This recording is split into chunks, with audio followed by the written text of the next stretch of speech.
আল্লাহ যখন বলেন এখনো হাল ছেড়ো না, তখন এই 5টি লক্ষণ দেখা যায়। লক্ষণগুলো কি জানতে হলে ভিডিওটি শেষ পর্যন্ত দেখুন। আর ভিডিওর শুরুতেই একটা লাইক দিয়ে ভিডিওটি কন্টিনিউ করুন। ভিডিওটি ভালো লাগলে বেশি বেশি করে ফ্রেন্ড অ্যান্ড ফ্যামিলির সাথে শেয়ার করুন।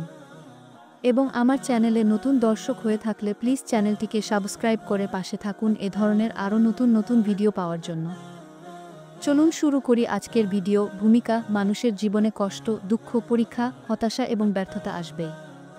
কখনো মনে হয় সব শেষ, সামনে আর কোনো পথ নেই, দুনিয়ার দরজা সব বন্ধ হয়ে গেছে। সেই মুহূর্তে একজন মুমিন বান্দা যদি আল্লাহর উপর ভরসা রাখে, তবে আল্লাহর পক্ষ থেকে একটি অদৃশ্য আহ্বান আসে, এখনো হাল ছেড়ো না। এই আহ্বান সরাসরি কানে শোনা যায় না, বরং কিছু বিশেষ লক্ষণ, ঘটনা, অনুভূতি এবং পরিবর্তনের মাধ্যমে আল্লাহ বান্দাকে বুঝিয়ে দেন, তুমি এখনো শেষ হয়ে যাওনি, এখনো তোমার জন্য দরজা খোলা আছে। এই প্রবন্ধে আমরা আলোচনা করব সেই 5টি লক্ষণ সম্পর্কে, যা আল্লাহ বান্দাকে দেখান, যাতে সে বুঝতে পারে হাল ছেড়ে দেওয়ার সময় আসেনি, বরং নতুন করে শুরু করার সময় এসেছে। প্রথম লক্ষণ: দোয়া করার শক্তি ফিরে আসা। একজন মানুষ যখন দুঃখ কষ্টে ভেঙে পড়ে, তখন তার অন্তর ভারী হয়ে যায়। অনেক সময় সে নামাজে মনোযোগ দিতে পারে না, দোয়া করতে ইচ্ছে করে না, মনে হয় দোয়া করার কোনো মানেই নেই। কিন্তু আল্লাহ যখন বান্দাকে বলেন এখনো হাল ছেড়ো না, তখন তার ভেতরে হঠাৎ একটি পরিবর্তন আসে। আগে যে মানুষটি হতাশ হয়ে শুধু কাঁদত, এখন সে নামাজে দাঁড়ায়। আগে যে মানুষটি দোয়া করতে করতে ক্লান্ত হয়ে গিয়েছিল, এখন আবার হাত তুলে বলে, হে আল্লাহ, তুমি আছো না? তুমি ছাড়া আমার আর কেউ নেই। সে কান্নার মাধ্যমে অন্তরের ভার লাঘব করে এবং মনে হয় আল্লাহ তাকে শুনছেন। এটাই প্রথম লক্ষণ। কারণ দোয়া করার শক্তি তখনই ফিরে আসে, যখন আল্লাহ নিজেই বান্দার অন্তরে সেই আশা জাগিয়ে দেন। কুরআনে আল্লাহ বলেন, তোমরা আমাকে ডাকো, আমি তোমাদের ডাকে সাড়া দেব। সূরা গাফির 6:0 এই আয়াত বান্দাকে নতুন করে মনে করিয়ে দেয়, আল্লাহ তার দোয়া প্রত্যাখ্যান করেন না, বরং দোয়া করার তৌফিকই হলো আল্লাহর দিক থেকে একটি সংকেত, তুমি এখনো শেষ হয়ে যাওনি। দ্বিতীয় লক্ষণ: ছোট ছোট সমস্যার সমাধান হতে শুরু করা। যখন মানুষ ভেঙে পড়ে, তখন তার জীবনের প্রতিটি বিষয় জটিল মনে হয়। কিন্তু আল্লাহ যখন ইঙ্গিত দেন হাল ছেড়ো না, তখন ছোট ছোট সমস্যার সমাধান একে একে হতে থাকে। হয়তো দীর্ঘদিনের একটি ঋণ হঠাৎ মিটে যায়, হয়তো অনেক দিনের হারানো কোনো জিনিস আবার পাওয়া যায়, হয়তো যে মানুষটি শত্রুর মতো আচরণ করছিল সে হঠাৎ সহায়তাকারী হয়ে ওঠে। এসব ঘটনা মানুষের জন্য ছোট মনে হলেও মুমিন বান্দা বুঝে যায় এগুলো আসলে আল্লাহর পক্ষ থেকে আশ্বাস। যেমন আল্লাহ কুরআনে বলেছেন, নিশ্চয়ই কষ্টের সাথে সহজই রয়েছে। সূরা ইনশিরাহ 6। অর্থাৎ কোনো বিপদের সাথে সাথে কিছু না কিছু সহজই আল্লাহ পাঠিয়ে দেন। এটা আসলে আল্লাহর বার্তা, এখনো হাল ছাড়বে না। তৃতীয় লক্ষণ: অন্তরে এক ধরনের অদ্ভুত শান্তি নেমে আসা। কষ্টে ডুবে থাকা মানুষ সাধারণত অস্থির হয়ে যায়। তার অন্তরে ভয়, হতাশা, উদ্বেগ কাজ করে। কিন্তু আল্লাহ যখন সাহায্য করতে চান, তখন তিনি বান্দার অন্তরে অদৃশ্য শান্তি ঢেলে দেন। চারপাশে অশান্তি থাকলেও তার মন শান্ত থাকে। দুশ্চিন্তার মাঝেও তার ভেতরে এক ধরনের দ্বিধা জন্মায়। সে বুঝে যায় আল্লাহ আমাকে একা ফেলেননি। এই শান্তিই হলো তাওয়াক্কুলের ফল। রাসূলুল্লাহ বলেছেন, যে ব্যক্তি আল্লাহর উপর ভরসা করে, আল্লাহ তার জন্য যথেষ্ট। তিরমিজি। অতএব যখন অন্তরে অজানা শান্তি অনুভূত হয়, বুঝতে হবে এটি আল্লাহর পক্ষ থেকে সান্ত্বনা, যা বলছে এখনো হাল ছাড়বে না। চতুর্থ লক্ষণ: নতুন সুযোগ ও নতুন দরজা খুলে যাওয়া। কিছু সময় এমন হয় যে সব দরজা বন্ধ হয়ে যায়। চাকরি নেই, ব্যবসা ব্যর্থ, সম্পর্ক নষ্ট, সব দিক অন্ধকার। কিন্তু হঠাৎ দেখা যায় একটি নতুন সুযোগ সামনে এসে দাঁড়ালো। হয়তো কেউ নতুন কাজের প্রস্তাব দিল, হয়তো কোনো বন্ধু বা অচেনা মানুষ সাহায্যের হাত বাড়াল, হয়তো এমন একটি আইডিয়া মনে আসল যা তার জীবন পাল্টে দিল। এসব সুযোগ হঠাৎ আসে না, এগুলো আল্লাহর তরফ থেকে আসে। আল্লাহ কুরআনে বলেন, আর যে আল্লাহকে ভয় করে, আল্লাহ তার জন্য বের হওয়ার রাস্তা করে দেবেন এবং তাকে এমন জায়গা থেকে রিজিক দেবেন যা সে ধারণাও করে না। সূরা তালাক 2:3। এটাই সেই সংকেত, হাল ছেড়ে না দিয়ে সামনে এগোতে হবে। পঞ্চম লক্ষণ: সৎ ও ভালো মানুষদের সাথে পরিচয় হওয়া।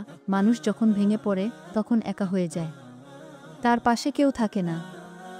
কিন্তু আল্লাহ যখন চান বান্দা হাল না ছাড়ুক, তখন তিনি তার জীবনে কিছু ভালো ও সৎ মানুষ পাঠিয়ে দেন।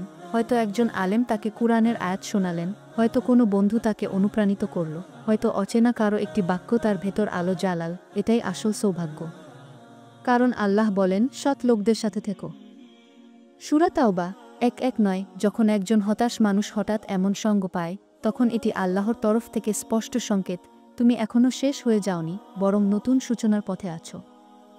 উপসংহার: মানুষের জীবনে পরীক্ষা আসবেই।